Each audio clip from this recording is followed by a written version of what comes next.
It should be up in the coming months. The other question that's there, it's a library. So is that library going to be public use? What is the writ? Who has made this decision? That's sparked a huge furore. Is there an attempt to try and do away with Pandit Jawaharlal Nehru, the longest serving Prime Minister, the first Prime Minister of Bharat, 17 years of his tenure? Or is it just to democratize and say it's not just Pandit Nehru, we've had 15 Prime Ministers, let's talk about all of them and let it stand for Prime Ministers of Bharat rather than just one person or one particular family or dynasty. So there are two arguments, these are the reactions, and this is how the controversy is brewed. Before we get into the face-off, we should also have the Vice Chairman of the PMML joining us. But first, the political fracas.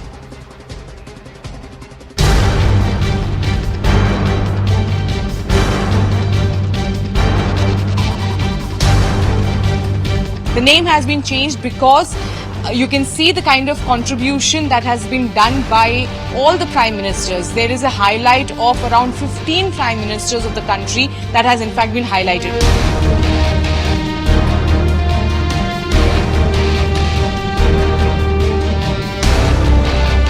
He is trying to erase the legacy of Nehru, which was created by Lal Bahadur Shastri and Radhakrishnan.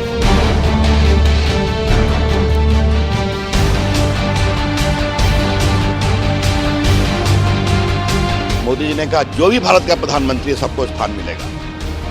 अभी तक मोदी जी ने स्वयं का अपना नहीं लगाया। यह है मोदी जी की सोच, सबको साथ लेके चलना, सबको सम्मान देना।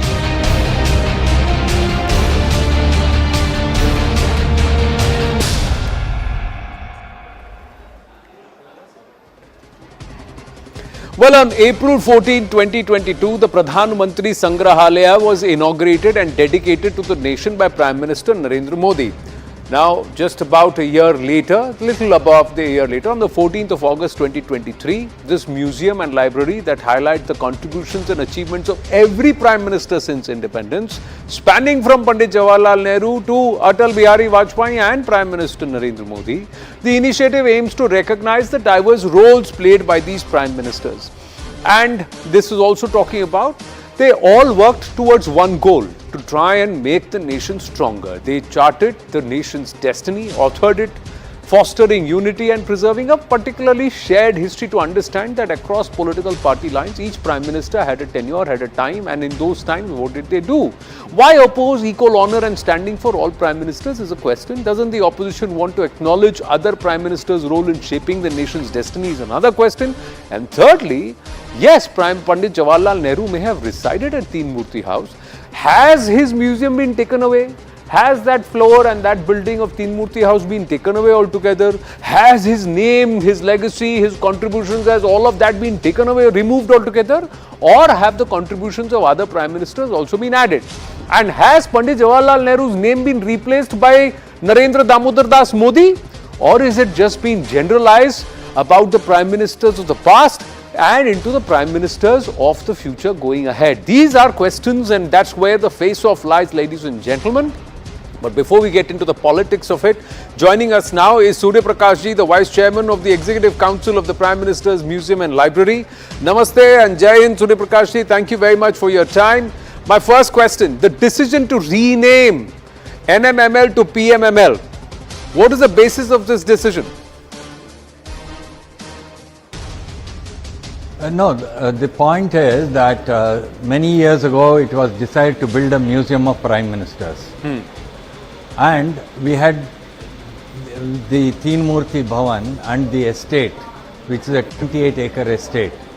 So it was felt that this is the ideal place because it was felt that we must have a museum which would be dedicated to the work of all our Prime Ministers. So this was the location for it. And that happened. Then consequent to that, the general body of the Nehru Memorial Museum Library, as it was called then, met on 15 June this year and decided that the name of the institution must change to be in consonance with the democratization, as I would call, and the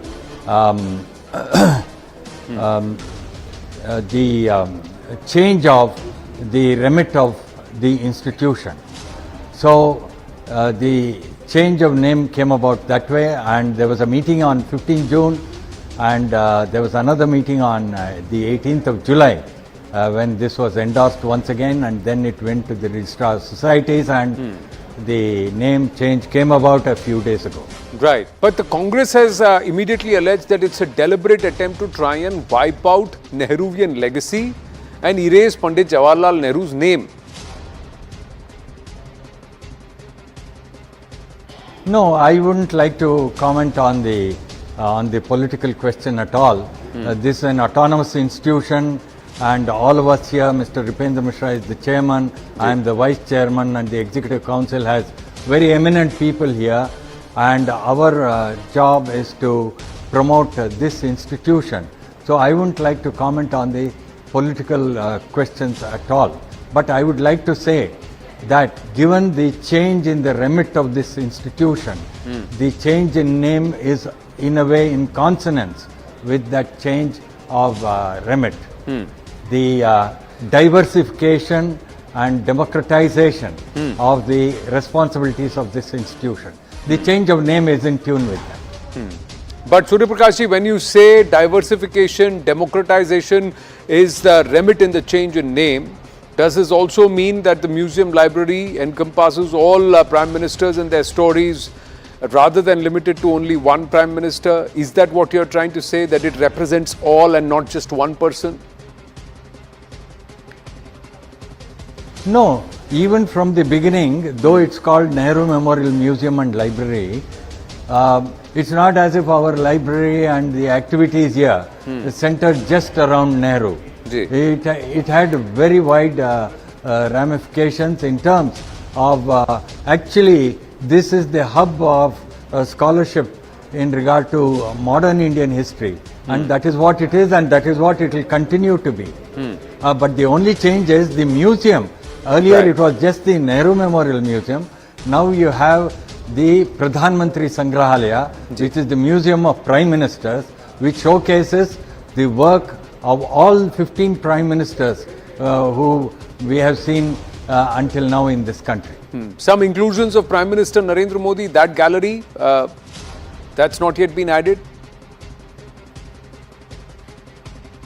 No, of course Prime Minister Narendra Modi's gallery is not ready yet. The work is on.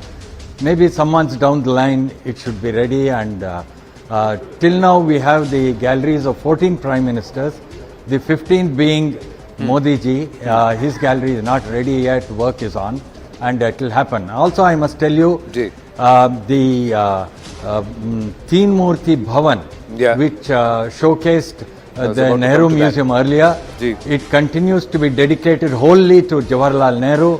You must come and see it, the first floor, as to how we have showcased Nehru's 17 years, his vision for the development of this country, all the major public sector projects, irrigation projects, power projects, planning commission, institutes of technology. Actually, we are very proud of the fact that we are actually quite happy that we have got this opportunity to showcase the first Prime Minister Jawaharlal Nehru, and that is wholly located in the first building, that is the Teen Murti Bhavan. Surya Prakash ji, thank you very much. So Teen Murti Bhavan, where Pandit Nehru actually resided, continues to be the memorial for Pradhan Mantri Jawaharlal Nehru. But all the other prime ministers are also getting represented, and that's why generalization of the name, not specific to one particular person, it's all the prime ministers of Bharat. Let's get into the political face-off. Guru Prakash, national spokesperson of the BJP, is with us, and Sanjay Jha, political analyst, and of course a lifelong Congressee. Whether or not the party accepts him or not, he is a Congressee. That is something which we are very sure of. Namaste and Jai Hind. Thank you very, very much. Sanjay ji, always a pleasure to have you. And Guru Prakash, after a while, good to have you taking the right stand. But Sanjay Jha ji, एक बात बताइए. What's the big deal? Why give too much of credit and too much of attention to the BJP for this? Anand, good to be on your program again. I want to keep my answer short because, to be honest with you, I think the Narendra Modi government is far too immature infantile, and in my opinion, lacking essential moral depth for me to even dignify their conduct by making a commentary. You know, Pandit Jawaharlal Nehru is considered all over the world as a statesman. I'm not going to go down into making a laundry list of his achievements. We have debated this several times, and if people don't know, they should stop reading WhatsApp forwards. They should go and Google, read a book, is what I would suggest they should do. No, they can go to Teen Murti Bhavan even now, first floor. Yeah, Anand, let me finish. Ji. We just had our Independence Day recently. What is the benchmark where we say that we have completed X number of years? It starts from your first, 15th August 1947. That's how any benchmark begins in any part of the world for any particular historical achievement. Pandit Nehru was India's first Prime Minister. A struggle against the British, freedom struggle. He went to jail. We all know the contribution of Gandhi ji, Sardar Patel, Netaji Subhash Chandra Bose, Maulana Azad, Pandit Nehru. He is India's first Prime Minister after a brutal partition. Literally making India recover from the ravages of British imperialism. There is a special place in a nation's history for the first Prime Minister, who, by the way, turned out to be spectacular, extraordinary. Every statesman or a Prime Minister has successes, has some failures. But the truth is, I think Pandit Nehru literally made the construct of this modern India. You know why I feel ashamed today? I am not saying this because, I think the BJP's ideology is so anti-India's constitution, or I believe that politics is so anti the idea of India. That is a separate debate. I would say that, you learn to respect your history. As we have seen with the BJP for the last 9 years, there's an attempt to obliterate that, okay? You see that in the NCERT textbooks, the removal of Maulana Azad, the attempt to dilute Gandhiji and Pandit Nehru. Here is my point, my short point. If Narendra Modi, who I believe has a serious inferiority complex with Nehru, and I want to say it on record, Modi can continue to remain Prime Minister till another 50 years. He will not be even 1% comparable to Pandit Nehru. I'm saying this on record. There is no comparison between where Nehru and what he did for India vis-a-vis, I think, the way Narendra Modi has taken India into the dark ages. Here is my point. If you really wanted to, celebrate the Prime Ministers, hey, you spent a lot of money on this Central Vista project, right? You could have created a museum there. I give you one example. There is a Lincoln bedroom in the White House, okay? And Abraham Lincoln was a Republican. Guess who was the president in America who actually created that famous Lincoln bedroom, which is a combination of the office of Abraham Lincoln and his cabinet room, etc. Right. It was Harry Truman, who was a Democrat. Have you ever heard of, Bill Clinton running down Ronald Reagan?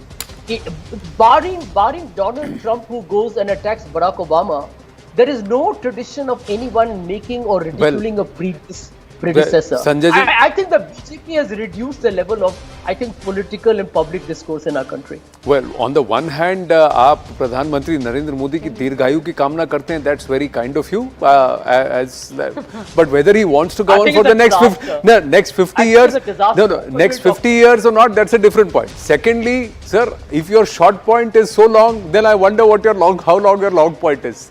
Please take that in jest, with due respect. Can I please? But the other thing is, sir, one bedroom is a different point. 8 acres is a different point. Even now, one whole floor and the first building of Teen Murti Bhavan is still in the name of Pandit Jawaharlal Nehru. Yes, Charu Prakash. I made a very different point anyway. Thank you.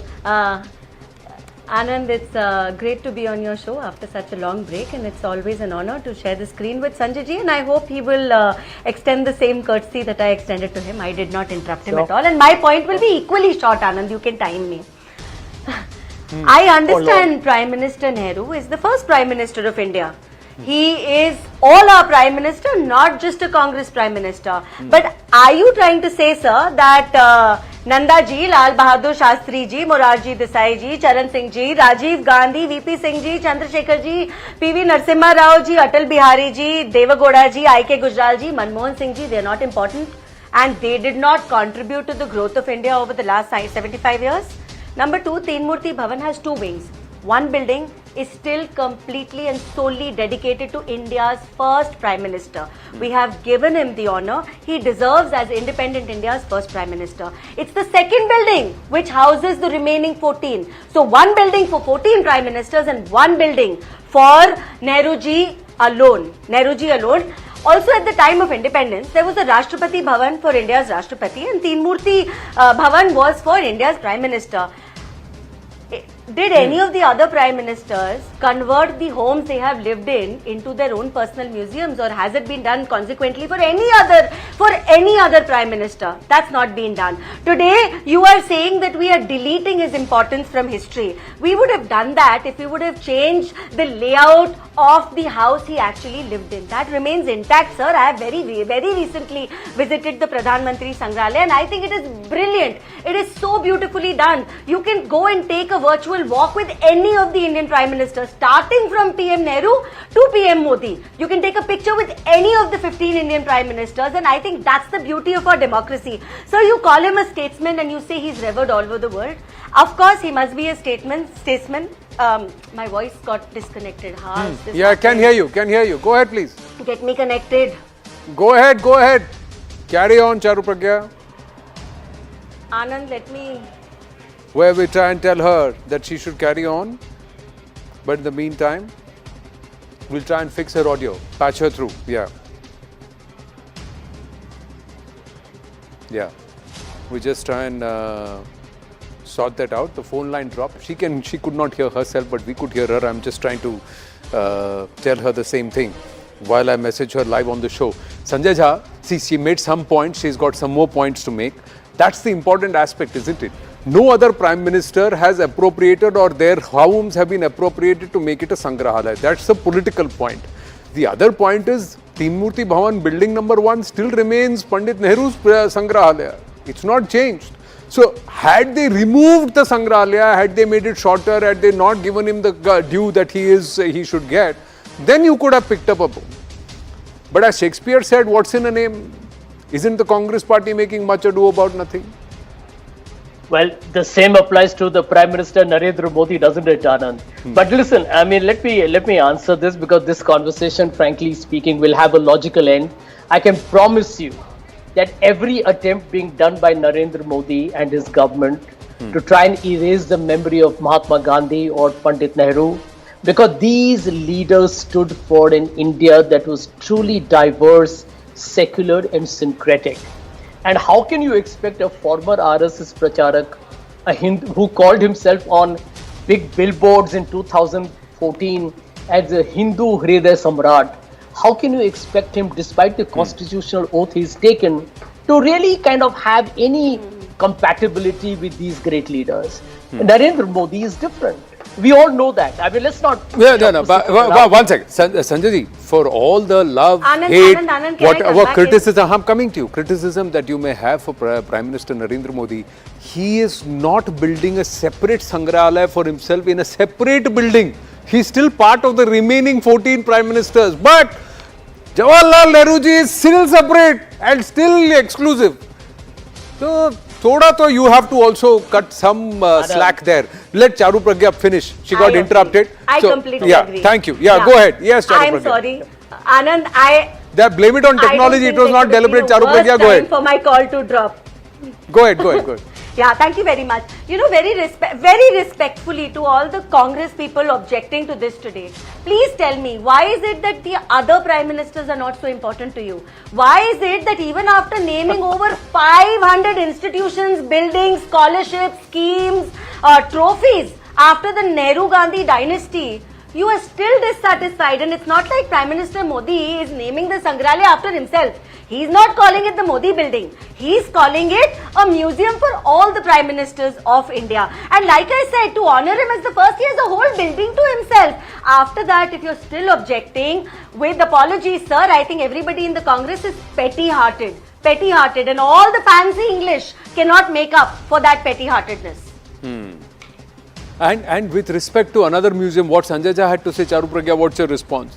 संग्रहालय बनाना था, तीन मूर्ति भवन के का इसमें क्यों?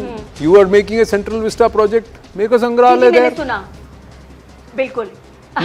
बिल्कुल मैंने सुना. And the Central Vista project also, Sanjay ji, is for the Indian government. And if you think this current Prime Minister and Cabinet is going to remain in government forever for the next 50 years, I think that's a wonderfully positive thought, but I don't think that's going to happen.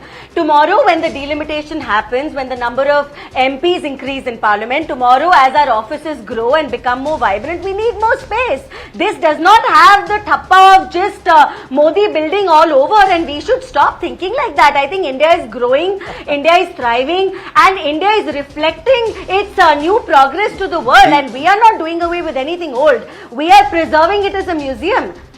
And the fact is that I just heard Surya Prakash ji, he said even before Prime Minister Narendra Modi came, when it was the erstwhile Nehru Memorial Museum and Library, other Prime Ministers were still showcased there. It's just that नाम पंडित नेहरू जी का ही था, बाकी सब irrelevant. ऐसा तो नहीं है ना? ऐसा तो नहीं. Is that the case, Sanjay ji? Can I take a minute more?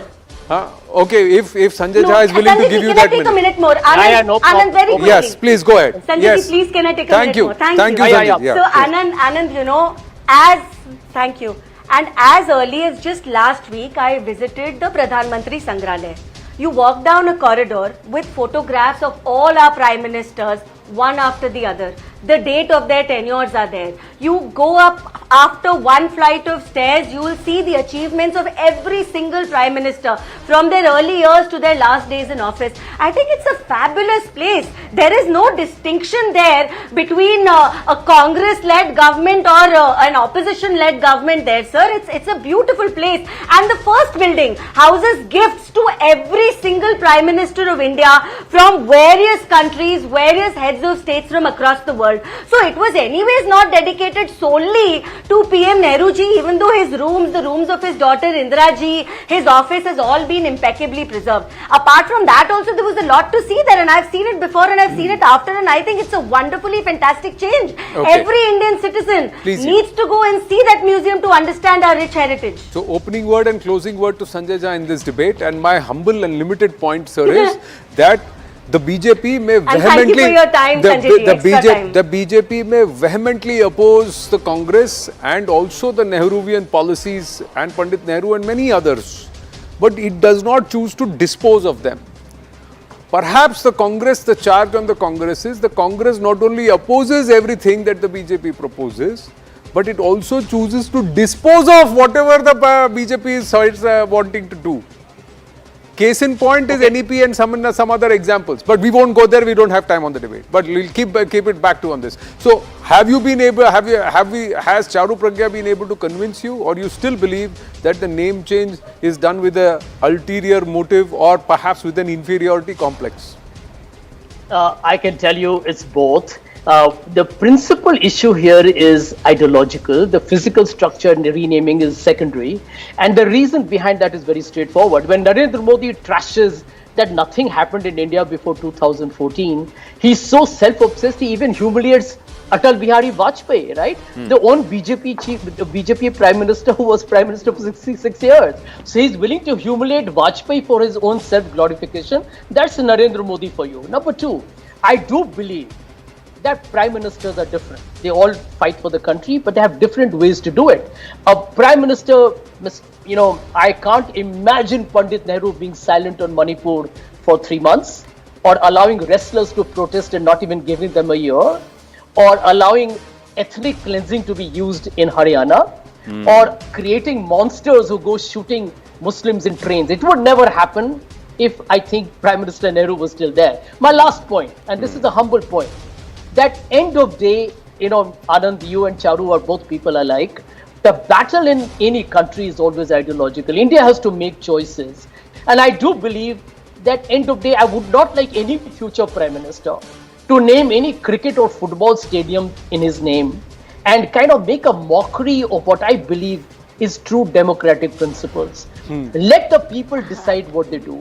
I have no problem with the BJP celebrating all prime ministers. All of them should be celebrated. But there was no need to rename the Nehru Memorial. It's as simple as that. Your point taken, sir, but I am compelled to ask you, sir. You said let the people name what they want to name. The person who built the stadium wanted to name it after Prime Minister Narendra Modi. So it was people who decided it is not Narendra Modi's stadium. He named but it. then- It's a private stadium Anand, named by a private entity. My limited point. Anand, I'm just placing the facts. If Yeah, you Anand, said that tomorrow- Pradhan Mantri Pandit Jawaharlal Nehru ji would not have liked what happened in Manipur, so No, then no. are you also No, no, saying Anand, that Anand, he just would have one- very clearly said that Raj Dharma has not been followed when aerial attacks were rained in Mizoram under you know whose rule? And when there were months of And you blockades know why? and open and You know why? brazen one You and a know half, why? 2 years of encounters, this is done culling for and protecting fighting India's cookies sovereignty. and cookies fighting zomis, etc., etc., under various tenures of various prime ministers. So the Northeast has been a long-term problem, you and me understand. Charu Pragya wanted to say something. So if he would have not liked Manipur, and I'm sure he would not have liked the handling or whatever happened now, he would have also not liked what has happened over between the 90s, early 2000s, etc., etc. Yes. Charu Pragya, final word. Yeah. Thank you. Anand, there's a lot that I want to say on Manipur, but I think Prime Minister has spoken about it thrice already. We'll come to that. You know, there are buildings in India called Kamla Nehru. Please tell me her contribution to India as a nation. Also, because we were talking about the Prime Minister's residence being turned into a memorial, the Rashtrapati Bhavan never turned into a memorial. It's still the Rashtrapati Bhavan and every Rashtrapati vacates it after term is over. Why couldn't the same be done for the Prime Minister's house? Why did only one Prime Minister need an entire 8-acre area to be cordoned off? And today, if we are using it to honor all our Prime Ministers, including the first, I think the BJP has done a fabulous job. And it has been done with a lot of grace and See, dignity. to compare what the... one is there are a lot of people who believe that this is public property, it should not be encroached upon by anybody. It belongs to the taxpayer, the people, the exchequer. It should not have been encroached. Please don't put ideas about Rashtrapati Bhavan. My humble request. Let Rashtrapati Bhavan stay separate. I'm saying it in jest. I'm saying the same. I'm just saying the same principles should have been followed for the Prime Minister's But the point is that you have to also say that Pandit Jawaharlal Nehru remains not just the nation's first Prime Minister, but also the nation's longest serving Prime Minister. So has he been given his due for that? Many would argue no, because you changed the name. Yes. Others would say yes, because one whole building out of the 2 buildings is dedicated only to him. The remaining get into the building number 2. So is that not respect enough?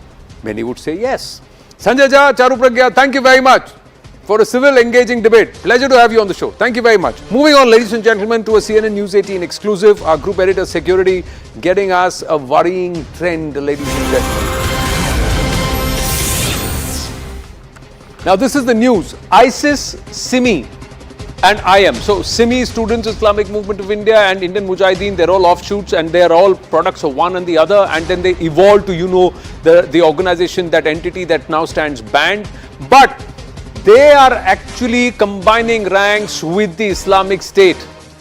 Are they under one umbrella of terror now? This is the exclusive on the, and we've got this from the ISIS module that was busted in the Pune case. Intel sources are telling CNN News 18 this, that they are indicating a regrouping under one umbrella. Despite difference in ideologies and approach, they are actually combining ranks. It's an alarming terror link that's now been unearthed. It's a CNN News 18 exclusive breaking here this evening on The Right Stand.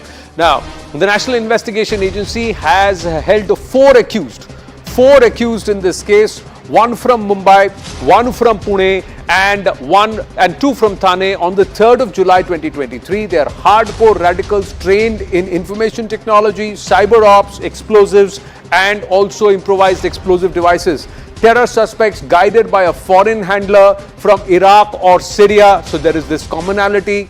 The operatives are getting regular foreign funding too. And this is the connection. The probe reveals individuals with Indian Mujahideen, SIMI and ISIS affiliations are working together. They're combining ranks. The names, the funding was distributed at various times in Pune, in the Pune case, and differing from typical ISIS approach. So the fundings were, so the ISIS approach and the hybrid module of how SIMI-IM would function. There is more information that we'd like to share, ladies and gentlemen. These hardcore radicals, how they combined rank and why it is said that they are all combining ranks. There is one entity, Saqib Nachan. The Mumbai triple blast case of 2000 to 2003. He is a convict. He is the ex-secretary of SIMI. He's serving 10 years in prison for his conviction. And Hazaribagh, Uttar Pradesh. He hails from Hazaribagh, Uttar Pradesh. But then the Pune connection, the accused Shahnawaz, was part of the same meetings that Nachan's son also attended. So this is the link that someone from Simi and Shahnawaz, who is an ISIS ideologue, this Nachan's son, Saqib's son, and this guy Shahnawaz were part of meetings together at the same time. And this is where the connection is, that are these all linked? Are these hardcore radicals, fundamentalists and educated, very sharp at that end? Are they all now combining ranks? Irrespective of the fact that their ideologies may differ and they may be at variance with each other. I have Shashikant ji, former IPS, and also Sushant Sareen, fellow of ORF with us. Sushant Sareen, sometime back we had said that radicals are radicals and they may at desperate times combine ranks. We saw this trend even in Pakistan, where warring jihadi outfits were actually combining ranks. Is that trend now also manifest here?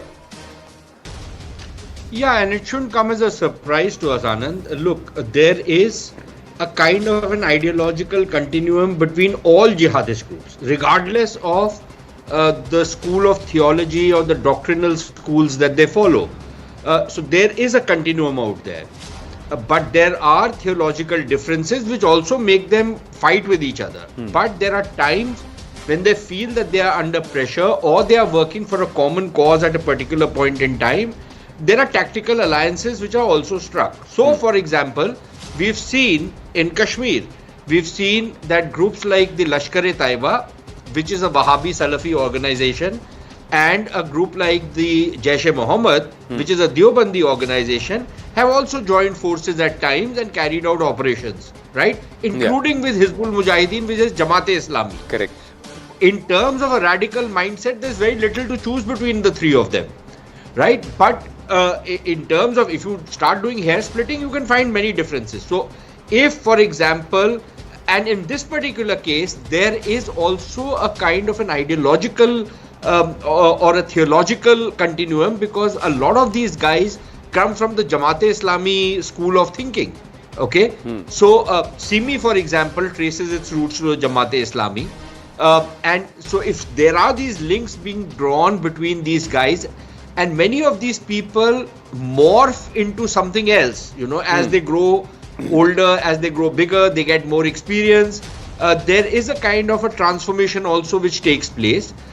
Some of these guys become more ideological, more like trainers. The others are more like foot soldiers.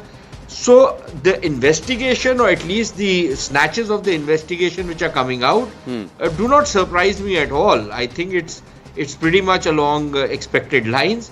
But the important thing will be whether the cops can actually draw the links in a way that it becomes actionable evidence which is presentable in a court of law to secure convictions. Now that's where I'm going to ask Shashikant Sinha, Simi is banned, Indian Mujahideen is banned, its eventual offshoot, the PFI also stands banned. They all draw their roots from an organization which is not banned in our country. Now please tell us, how much of banning organizations is going to help if these radicals are combining ranks despite the origins being different, them emerging out of different fountainheads? The movements, their ideology may be different one way or the other, but basically they are all offshoots of Salafi movement. And despite this theological or ideological differences, which are very, very minute, they always join hands. You'll be surprised to know that I was Googling, I found a list of about 60 such Islamic organizations, terror organizations, which are prepared by the CIA. They say that they are all interlinked. Again, talking of India, whether it's Deobandi or whether it's IM and this and that. Look, what they have been doing is just to sort of beat the police, they changed their name. It was IM, then it became PFI, it became ISIS, and it became, now it is SUFA. All other new names are coming up. So basically the ideology remains the same, and this has been going on in our country since 2000. Since 2000, we have had 74 incidents all over the country. In these organizations, they have been taking various names, whether it was Deendar Anjuman, which had started this thing way back in, I think, 2000, in Kerala, some certain states, where they had bombed certain churches, etc. Basically, their thinking remains the same, which had started way back. I was reading somewhere in 7th century, Hajariyas or some such name, they had saying that particular ideology. They said that, yeah, religion is important, but if they use terror as a tactic, that's again justified. This kind of thought is difficult, and I think the NIA has done good work, but the thing is that they have to link up all these organizations. All these organizations, they take up different names and they look like as if they are springing up, a new thing has sprung up, whereas they are not new things. Members are same. It requires a very, very, very, very deep probe. Otherwise, I think that we are in trouble. Like I said, 74 incidents since 2000. Some of them have been arrested, some of them have not been arrested. The chain has to be established. There has to be a proper attack on them to ensure that they all get neutralized. The chain is established, but the question and the worry is, Sushantji, how do you nab this lot? Because the moment you ban one organization, and this time around the arrests have been comprehensive, a lot of people have been moved. But tier 2, tier 3, tier 4, that entire entity moves en masse into other organizations which don't stand banned. The other thing is this combining of ranks and waiting for the right moment.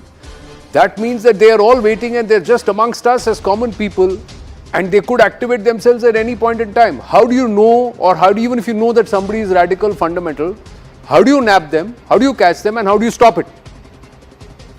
So, again, Anand, 2 points. One, on the whole banning issue. I think it is important that bans are imposed on some of these organizations, because bans act as disruptors.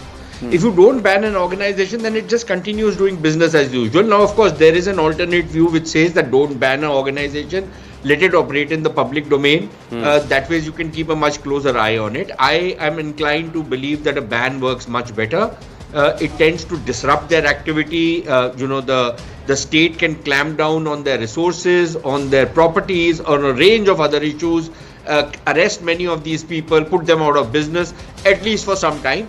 But of course, the remnants will either form a new organization or make a beeline for another organization which is somewhat similar, like ideologically, the jihadist ideology, all of these guys share. There are problems, or there are deep differences. Actually, these are not minor differences. Right. These are differences on the basis of which they go after each other and chop each other's necks off, right? So these ideological, doctrinal differences are very serious. These are fundamental theological problems between them. We might think that those are minor, but for them it is very, very significant. So don't underestimate that. But that aside, see, the point is, the moment they go into other organizations and they become part of it, it becomes a little difficult to trace them. But then this is what intelligence organizations are supposed to be doing, isn't it? This is what counter-terrorism is all about. This is what your intelligence bureau and your local level intelligence guys, your local constables, your local police forces are supposed to keep an eye on. How is it that people in a local police station in the remotest corner get to know when somebody is placing a brick on an illegal plot, but don't get to know when somebody is placing a bomb somewhere? I think very often they either turn a blind eye to it, or they ignore some of these things, or in some cases there are gaps in their information network. And if there is a gap somewhere, then I think a lot more investment needs to be made to ensure that timely information and intelligence is available, so that you can keep disrupting the activities of these groups. Shashikant ji, how do see, when they are combining ranks, they are also combining because of abilities and capabilities. They will also morph into individuals. The other problem is you can catch 5, but what if there are 50? These can easily dissolve in society and then continue to operate quietly and then suddenly manifest. So should we continuously always keep looking over our shoulder? The thing which goes in their favor is anonymity.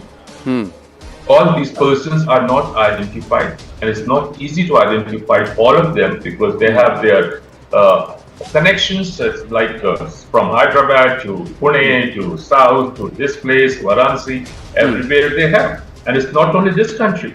If you look at this thing in the broader perspective, these groups are active not only in this country, but they have links with other similar organizations in other parts of the world.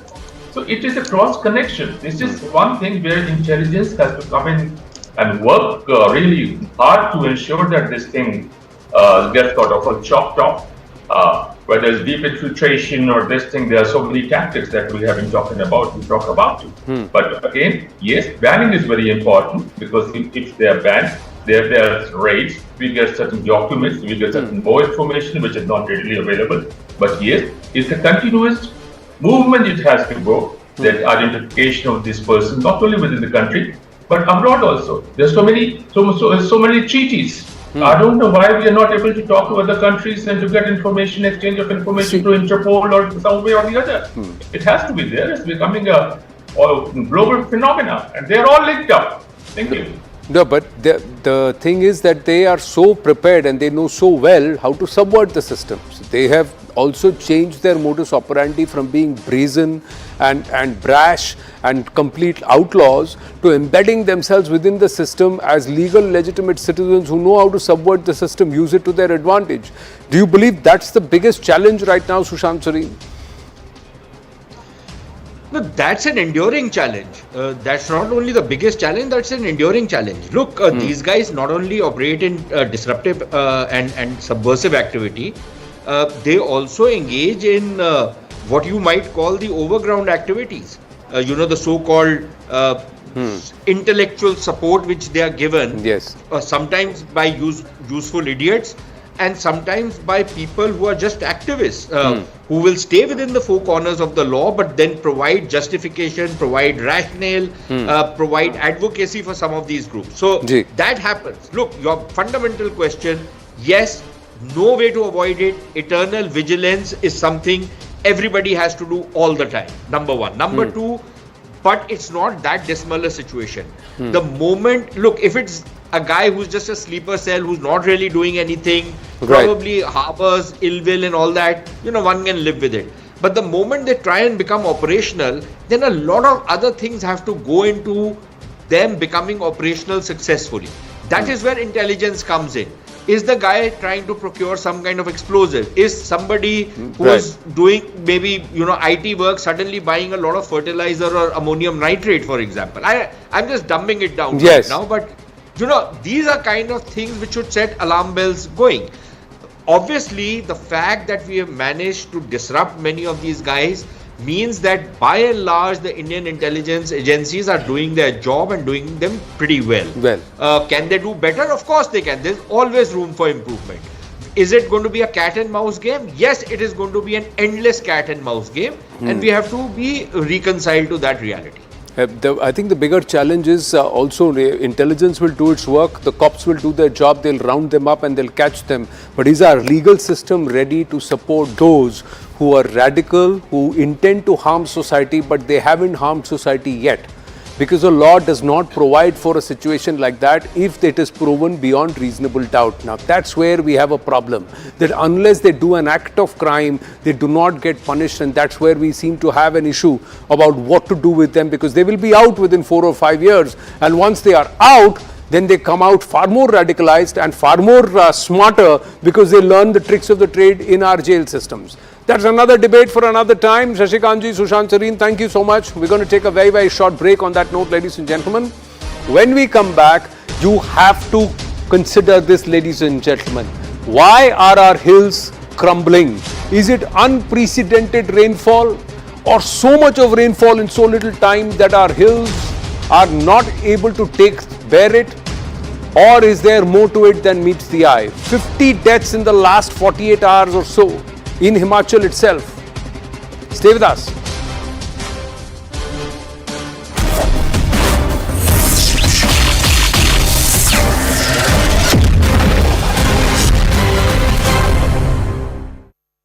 Co-powered by In the hill state of Himachal Pradesh, like we've been bringing to you, CNN News 18 in fact has got you ground reports from the flood hit Shimla, because Shimla has been badly impacted, already 2 landslides, and the death toll only increasing by each passing day. Take a look.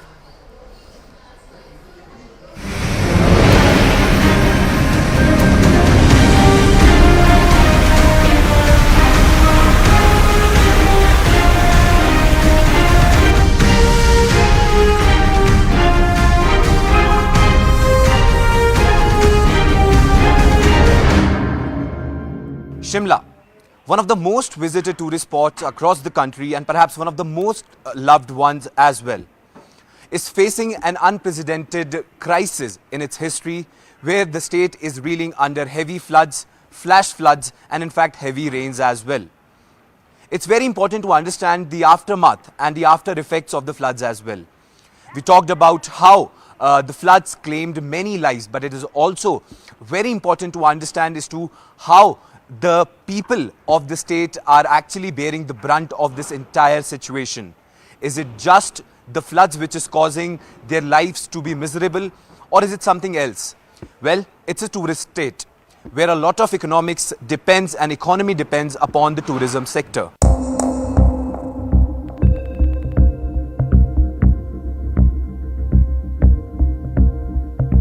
बाढ़ की वजह से आपके business पे क्या effect पड़ा इस चीज़ का, मतलब कम ज़्यादा वैसा ही क्या?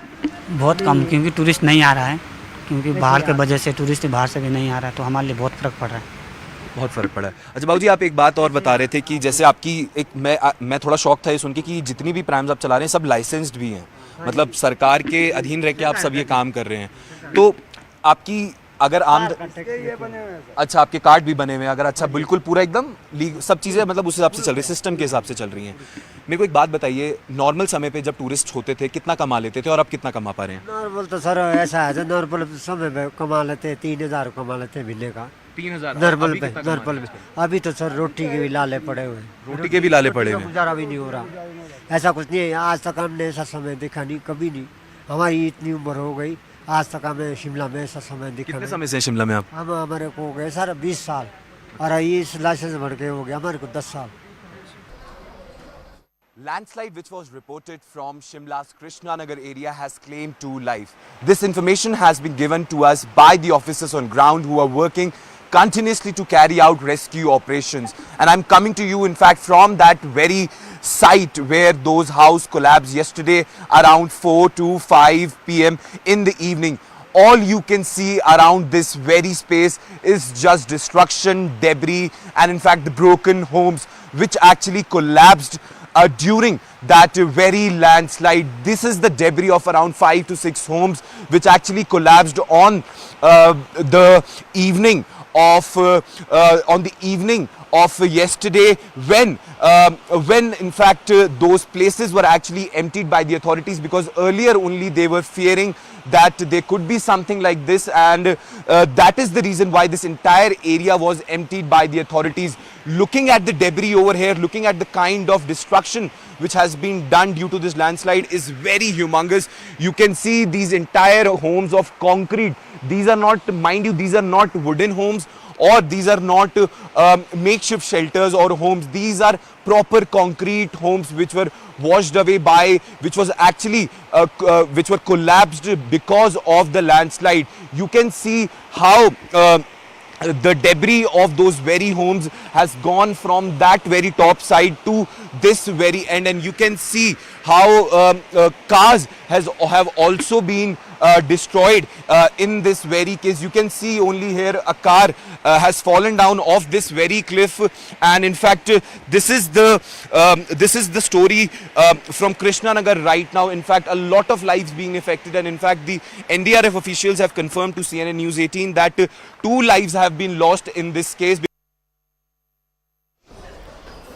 Let's now first take a look at what is the situation really like in the northern state of Himachal Pradesh. It's a havoc in the hill state, and we will bit by bit tell you exactly what the people of Himachal Pradesh are really looking at. Now, these are dramatic visuals from Paral. This is a rescue operation from a building top that has been undertaken, where people who were stranded because of the heavy rainfalls have been gotten up to a safe location. So this is the rescue operation that we are bringing to you from the Paral area in Himachal Pradesh. If we go further and take a look at the kind of rescue operations that both the Army, NDRF and the other central teams are in fact undertaking, this is what is going to give you an idea. Now, there is another visual that we have for you. This is a very, very scary visual of the entire house coming down like a pack of rubble. This is from the Krishna Nagar area, and you can see the impact of the landslide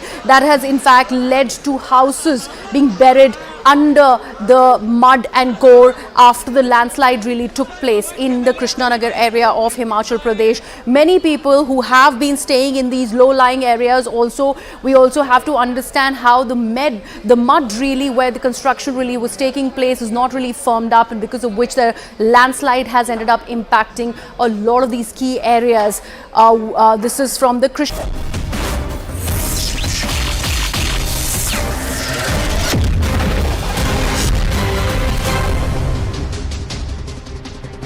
Back on the right stand, ladies and gentlemen, with this very simple question. Have we taken the right stand as human beings with nature? Are we responsible for the devastation that was witnessed in the hilly regions this time around in the monsoon season? Yes, the rains have been unprecedented, but something else is happening there, because of which 100-year-old buildings, trees, plantations, hills that have weathered so many storms are crumbling, ladies and gentlemen. Have a look at this footage. Are these houses, were these structures there 30 years ago? Has the soil, topsoil, become so weak that it's not able to hold on? Is there so much of water that is falling that is actually taking the soil beneath these strong buildings and foundations so much away that they just fall? Because no matter how strong your upper torso is, if your legs are weak and your legs are swept away, you will fall. That is science, ladies and gentlemen. And these are flash floods in Mandi. Have a look at this. Sudden torrent, cloudburst, and look at the amount of residue, silt that's being carried away. And it's just muddy waters, huge amounts of silt in these waters, which are also causing huge amounts of trouble for the locals there. Many have been evacuated. For many, their homes have been destroyed. Let's have a look at some of the reasons why Himachal Pradesh is prone to these landslides. First, it's geologically young. It's unstable and slopes within the Himalayan range. These are unstable slopes, perhaps one of the most.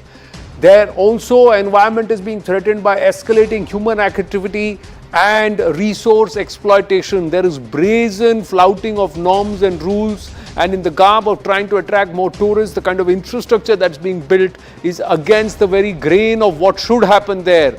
High intensity rainfall combined with a cutting of hill slopes. Developmental work, connectivity is happening, construction, road widening is happening, slope cutting for construction, road widening, tunnels and mining. Has enough consideration been taken? Natural soil erosion also due to vegetation removal.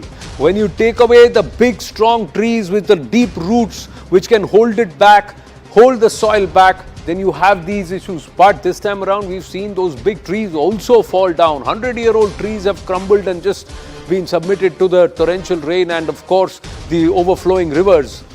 Let's delve into the number of landslides. In 2020, the number of landslides in Himachal was 16. In 2021, it went up to 100.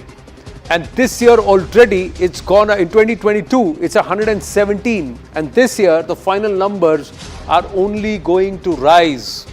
Nearly 857 roads stand blocked all across Himachal, ladies and gentlemen. 11 of the 12 districts are seeing high alerts for heavy rains in the next 4 days. And those 11 of the 12 districts, they have all seen this kind of landslides and devastation. Vimlendu Jha, environmentalist, is joining us at this point. Vimlendu, it's a serious problem. Now, can it be blame it only on one factor? Is it brazen construction? Is it brazen deforestation? Or is it that nature has decided to take back what humanity has taken over the last 3 decades?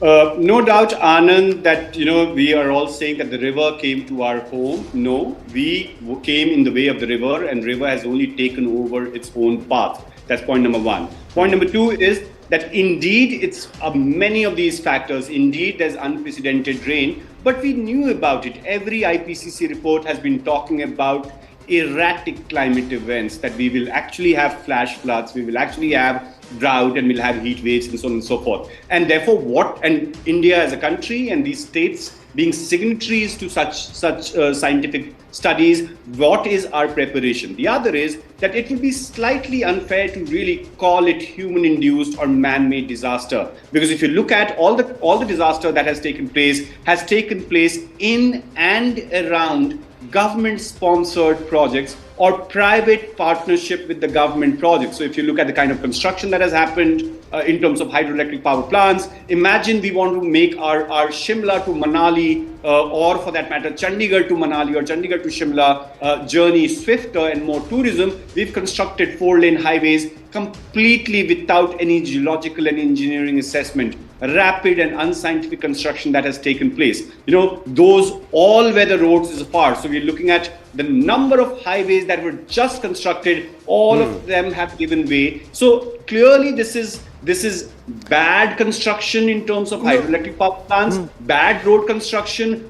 Focusing on better tourism and also the kind of agriculture. Instead of cereal growing, Himachal Pradesh is actually... But Vimlendu, let me ask you this. You're saying it's bad construction, but the construction at the top of it or the first 20 feet is solid. What's happened is that these roads have crumbled because the wind beneath their feet has gone away, or the ground beneath this 20 feet has gone away.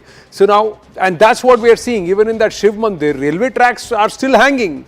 Constructions are still hanging, but if my foundation is wiped out, so you may be strong and you may have great strength in your arms, but if I swipe you down your legs and you fall down, that's what happens. This is exactly what we are seeing. Now, this erosion at the bottom, why is that happening?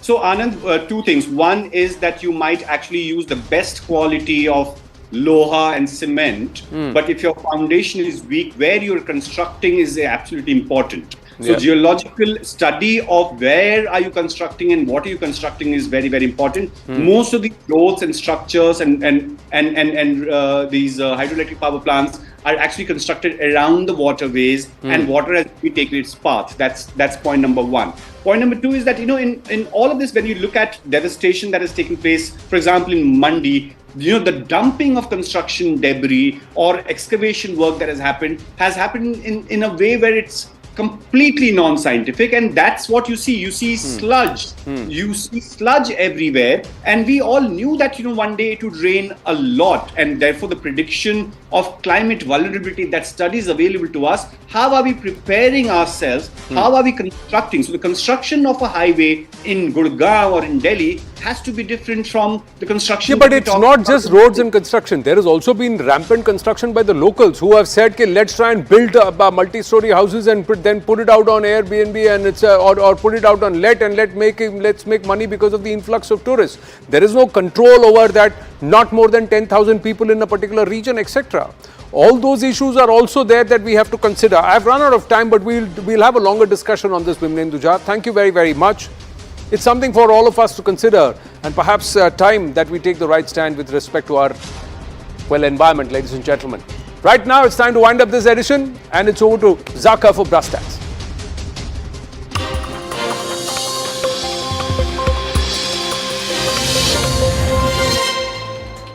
Good evening, this is Brass Tacks. I'm Zaka Jacob. The big point of flare-up between the BJP and opposition-ruled states now seems to be in the field of education, whether it is reviving history textbooks, whether it is coming up with a common entrance exam for professional courses, or now this whole issue of the national education policy. Now, over the last couple of days, Karnataka has become the latest state to say that it will not be implementing the new National Education Policy, or the NEP, starting the next year. With this, 14 states, many of them opposition-ruled states, have either fully not implemented or in some partial form not implemented the new National Education Policy.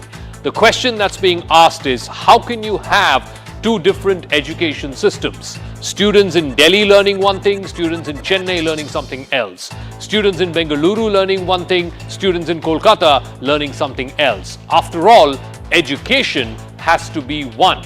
What our kids are being taught should be the same from Shillong to Siliguri. The point then is, who is playing politics with the new national education policy? Is it the BJP or is it the opposition? But first, the story of the day so far.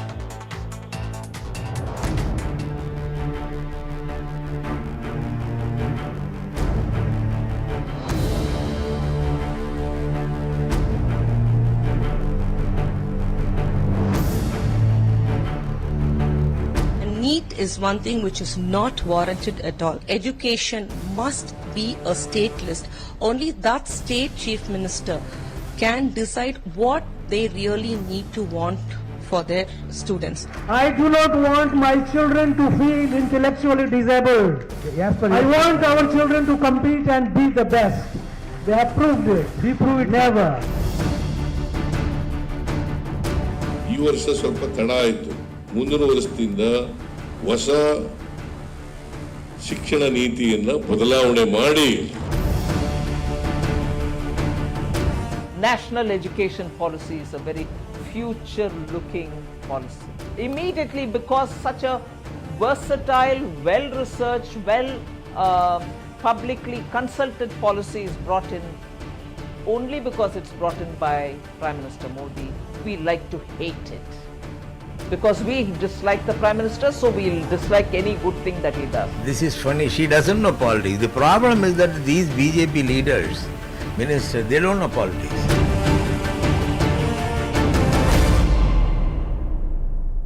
Before we get into our debate, first let's get you a broad strokes understanding of what the new national education policy is all about, what it envisages, what it entails to do. Now, as per the draft policy, these are the merits. Now, number one, it replaces this whole system of 10+2. Remember, all our students, all our lives, education has been till grade 10 and then +2, either intermediate college or class 11 and class 12.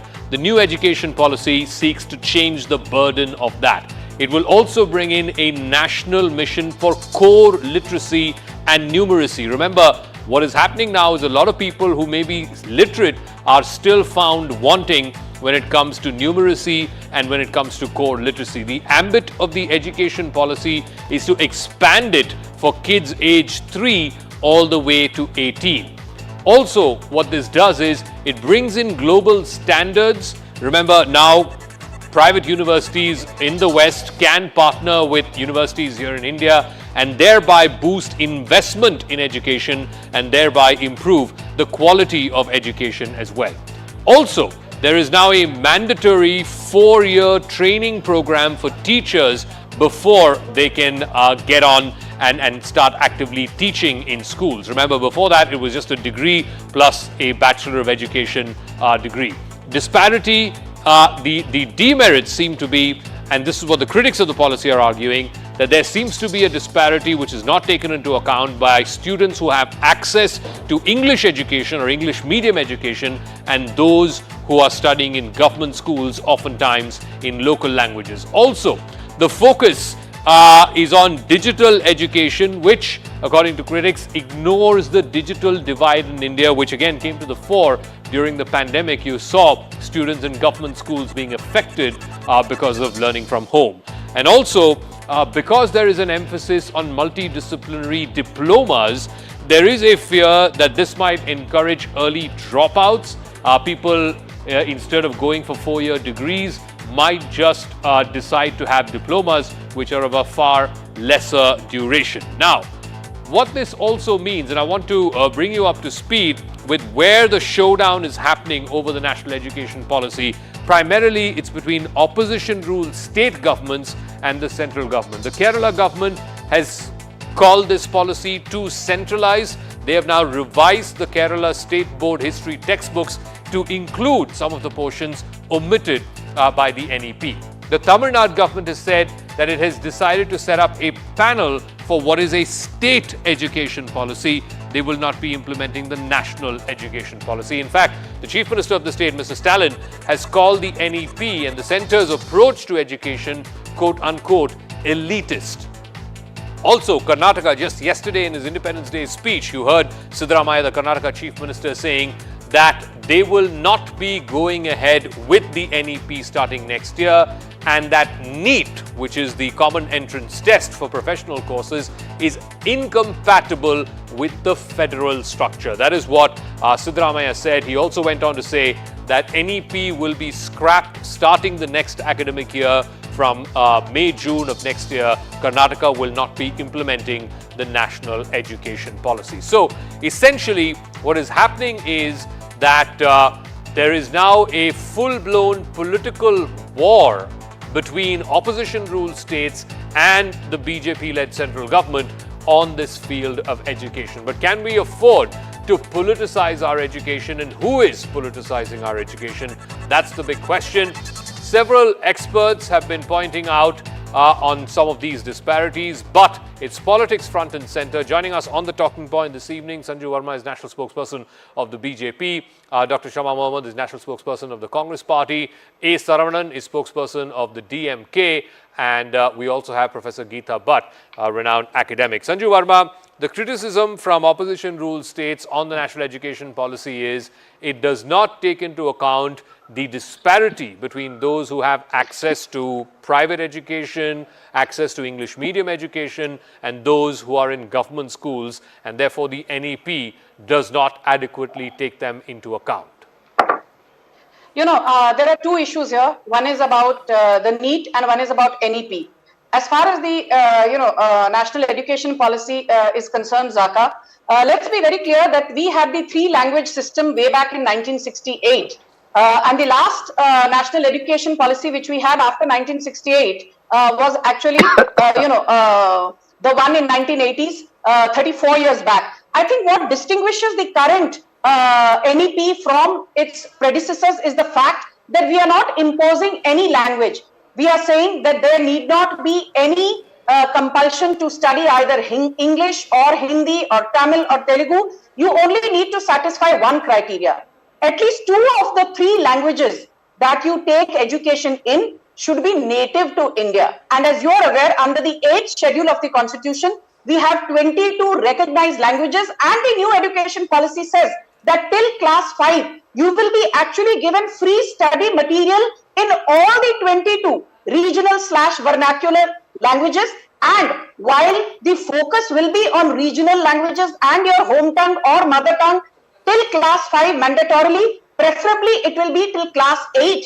And in vocational studies, right from class 6, you will be given skill-based training in regional languages, which was never the case. Okay. Which means right from class 6, you're actually inculcating and ingraining the habit of learning in your mother tongue in a person so that he or she later in life does not feel inhibited by the lack of not knowing English or Hindi, what have you. So I think the entire focus of saying no single language will be given preeminence and ensuring that right to equality in its truest sense under Article 14 and under Article 15 becomes the hallmark of new education policy is what distinguishes it from its erstwhile lopsided predecessors. Okay, so let me ask Dr. Shama Mohammed, the three-language formula has been in existence in private schools for a number of years now. Even when I was in school, we had a three-language formula, we had a third language. Now the point is, if let's say for example, a student from your state of Kerala wants to learn English, Hindi and Malayalam or any other local language, what is the issue with that? Why should that not be given precedence or preeminence? After all, in this new NEP, if a person wants to learn all subjects up till grade 5 in their local language, in their mother tongue, that is also allowed. Okay, Zaka, let us understand one important thing. It's not just about the language. It's about, one of course is that part, but there are many other things in this. It's about the centralized sort of structure here. Now you have the CBSE schools. I went to a CBSE school, and you have the NCERT textbooks in these things. But what happens, what I have noticed here is in Karnataka, sorry, I'm hearing an echo. Is somebody talking? Yeah, we'll try and fix that for you, but go ahead. We can hear you loud and clear. Yeah. Yeah. So in Karnataka, for example, we had promised that we will get rid of NEP before the elections, and we are doing it. Now, I'll tell you the reasons for it. One, we've got complaints from lecturers, teachers, students, vice chancellors of how this has been done. There are degree courses which are 4 years before we have 3 years. I mean, it's normal. BCom degrees. Now they say that if you have a 3-year course, you will not do everybody is going to do a diploma course. I mean, I don't agree on all those things. And in terms of language, what I have read of NEP is that the government schools will have to be in the mother tongue, whereas the private kids are starting at a very early age with English. Let's understand that. Also, the way the NCRT has been completely dominated. We have seen the assassination of Mahatma Gandhi has been removed. We have seen RSS banned after that is not there. 2002 Gujarat riots not there. I mean, this is a whole centralized system which we do not agree on. In a country where there are many languages, different cultures, different castes, different creeds, you do not need to centralize things. You have to leave it to states. Let the state be, because we, unlike France, Italy, Germany, we don't have one language. Russia, we don't have one language. It's not about English. We have multiple languages in this country. So it's the common language amongst all of us is definitely in the south it's English and in the north it's Hindi. So how do you want one shoe to fit everybody? Okay. And we have seen what's happened in Tamil Nadu recently, 2 days ago. A son committed suicide because of NEET. The father committed suicide. We have to sit together. We all want a good education policy. I too do. And when you spoke about this class 10th and 12th, let's remember during the UPA times, we got rid of the board exams. And why did they get it back then? At that time, it was Kapil Sibal, the education minister. Yeah. So we got rid of it, but they got it back. So they just want to bring about things the way they want to do things. Okay, so let me ask Saravanan. It's very unfortunate the circumstances that we saw over the last few days. First, a young boy committing suicide, and then his father also taking his own life because of the NEET exam. Now, surely there needs to be, counseling for these students, and whoever needs academic help in bridging the gap between state board syllabus and the NEET exam, that academic help needs to be extended to them. But to say that